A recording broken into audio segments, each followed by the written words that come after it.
Epione pain management and regenerative centre. ఇక మీ నొప్పులు శాశ్వతం కావు. సంగారెడ్డి జిల్లా ఆందోళ్ మండలం జోగిపేట పట్టణ కేంద్రంలో ఉన్నటువంటి భగత్ సింగ్ రోడ్లో ఉన్నటువంటి కళ్ళు దుకాణం ఏరియాలో ఒక సెల్ టవర్ ఉండడం అనేది అందులో భాగంగా ఒక స్క్రాప్ దుకాణంలో 2 రోజుల క్రితం కేబుల్ వైరు దొంగతనానికి ఇద్దరు వెళ్ళడం జరిగింది. ఇటు శేఖర్ వడ్డెర నాగరాజు. కానీ ఒక శేఖర్ వడ్డెర నాగరాజు దొంగతనం చేసిందని చెప్పి బయటకు చెప్పడంతో శేఖర్ను మనసులో పెట్టుకొని వడ్డెర నాగరాజు తనని ఒక నిర్మానుష్యమైన ప్రాంతానికి తీసుకెళ్లిన నాగరాజు ఆయన గొంతు నలిపి ఒక బండరాయితో మోది ఆయన బావిలో పడేసినట్టు తెలుస్తుంది. అదే విషయంలో ఈ యొక్క బయటకు తెలియడంతో ఈ విషయాన్ని గమనించిన నాగరాజు తన యొక్క అంటే సెల్ టవర్ ఎక్కడం జరిగింది. సెల్ టవర్ ఎక్కి తన యొక్క శేఖర్కి సంబంధించిన బంధువులకు ఫోన్ చేసి బిర్యానీ తీసుకురావాలి, నేను మీ యొక్క కొడుకు నాతోనే ఉన్నాడు, వచ్చి తీసుకొని వెళ్ళని చెప్పానుగానే వాళ్ళకి సంబంధించిన బిర్యానీ తీసుకొని వెళ్ళగానే మరి ఎక్కడున్నాడని అడగగా అక్కడనే కింద నేను చంపేసిన అని చెప్పి చెప్పడం జరిగింది. అంటే ఫోన్లో కూడా సమాచారం ఇవ్వడం జరిగింది.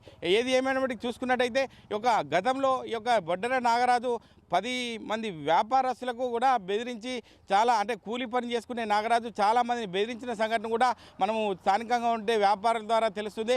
ఏది ఏమైనప్పటికీ అక్కడ ఉన్న పరిస్థితిని బట్టి చూసుకున్నట్టయితే ఈ యొక్క నాగరాజు అనే వ్యక్తి పోలీసులకు ఇటు స్థానికులకు ఒక సవాల్గా చెప్పుకోవచ్చు. ఎందుకంటే ఈ దొంగతనం చేస్తూ ఎంతోమంది భయభ్రాంతులకు గురి చేసిండు. ఈ యొక్క సెల్ టవర్ ఎక్కినప్పుడు తన చేతిలో కత్తితో కూడా రామును దాడి చేసి రాము కూడా భయపడి స్థానిక హాస్పిటల్లో అడ్మిట్ కావడం జరిగింది. అడ్మిట్ అయిన తరంతరం ఎవరు కూడా పైకి పోవడానికి కూడా సాహసం చేయడం లేదు. ఏది ఏమంటే గతంలో నేర చరిత్ర చూసుకున్నట్టయితే వడ్డెర నాగరాజు చాలా నీచుడు, అంటే దేనికైనా సాహసిస్తాడన్న ఉద్దేశం కొద్ది ఎవరు కూడా దగ్గరికి వెళ్ళకపోవడం పోలీసులకు ఒక సవాల్గా విసిరిందని చెప్పి కూడా చెప్పవచ్చు. కెమెరామెన్ నెల్లూరుతో మహేష్, RTV, ఉమ్మడి మెదక్ జిల్లా. అక్కడ కూర్చున్నా పెట్టి ఇక లైట్లు వేసుకుంటే తిరుగుతుంటే ఎవరైనా చూసి వచ్చిన వస్తాడు బాగా దాన్ని మిందుకొని వదులుతుంది. అదే దాన్ని మిందుకొని వదులుతుంటే మా వాళ్ళు లైట్లు చూసుకుంటే అట్లా చూస్తే సాలర్ వచ్చారు, కానిస్టేబుల్ సాలర్ వస్తే వాళ్ళు వస్తే ఇట్లా పెట్టి మా పిల్లగాడిని చంపే వాడేసి అట్లా ఎక్కడ వేయండి వాటితో లెంకిన మంతి లెంకితే వీటిని దగ్గరికి వస్తే నేను పడేసిన తాగినాడు అండ్ పడేసిన కూరని చంపేసిన వీపేసిన అన్నాడు.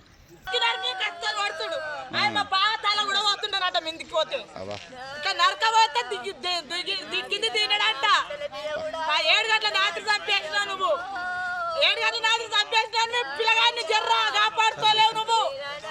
నా పిల్లగాడు పసిపోరాడని చెప్పొచ్చు కానీ ఉండొచ్చు. నువ్వు తుర్కోలని పట్టుకొని పేకలాడాలంటివి.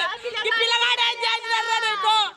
అనాథ పిల్లగాడు, ఒక తల్లిని పెట్టుకొని బతుకుతాడు వాడు. ఇవిడు ఎట్లా బతుకుతాడు సారు? ఇవిడు ఎట్లా బతకాలా? పిల్లగాడు చంపేద్దాం కానీ బయట వాడేస్తాడా? మళ్ళీ ఎక్కి దాని మీద పడ్డాడు, ఎక్కి దాని మీద ఉన్నాడు. మళ్ళీ అందరినీ బట్టి లంచాలు తెంగుతాడు అంటున్నాడు. మళ్ళీ ఏమన్నా అంటే అందరిని అంటున్నాడు, మిమ్మల్ని కూడా చంపేస్తా దిగితే అంటున్నాడు. ఆయన చంపేసింది, నేను ఆడేసినట్టుంది. స్టార్కి కూర్చుంది, అది ఆడదానికి బయట ఎక్కి ఉంటుంది. దాని దగ్గర కత్తి ఉంది, ఆ కత్తితోటి చేయికి కొట్టినండి.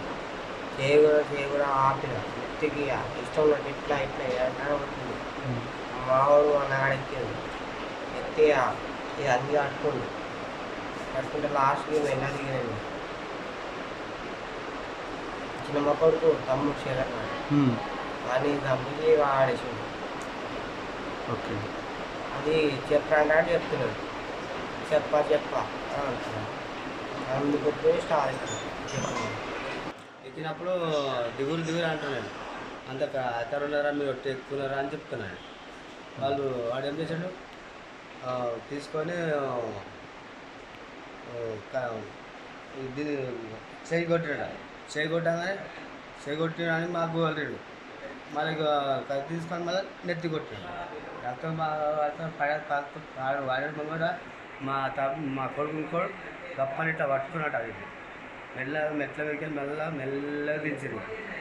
కింద దించి మళ్ళీ పొలిటీషియన్ వచ్చి కంప్లైంట్ ఇచ్చి హాస్పిటల్కి వచ్చాను సార్. పిల్లగాడికి తోలుకొచ్చి నా పిల్లగాడిని అందులో దొబ్బి తీసుకురమ్మన్నాడు. నా పిల్లగాడిని ఇక్కడ చీకట్ల తోలుకొచ్చి ఇక్కడ చంపేసి బాయిలో పడేసి అని అన్నాడు సారు. నన్ను ఏం పని చేశాడమ్మా మీ కొడుకు? నా కొడుకుని పీరగాంధీల జీతం ఉంచిన సార్ నేను ఓకే. ఆడ ఉంచినందుకు అక్కడ అలవాటు అయిన కొడుకు పానం తిన్నారు సారు. నా పిల్లలు నా మగని చంపిరంటే నా పిల్లగాని మీద ఆరవచ్చుకొని నా పిల్లగాని కూడా చంపారు సారు. ఇదంతా ఎన్ని రోజులు పగ పట్టుకుర్రో మా మీద ఇట్లా వెలగబట్టి ఒక్కొక్కరు లేపబట్టి. ఓ అయ్యా మమ్మల్ని చంపుతున్నారమ్మా. మరిన్ని వీడియోస్ కోసం ఛానల్ ని సబ్స్క్రైబ్ చేయండి. లేటెస్ట్ అప్డేట్స్ కోసం వాట్సాప్ ఛానల్ ని ఫాలో చేయండి. అండ్ లింక్ డిస్క్రిప్షన్ లో ఉంది.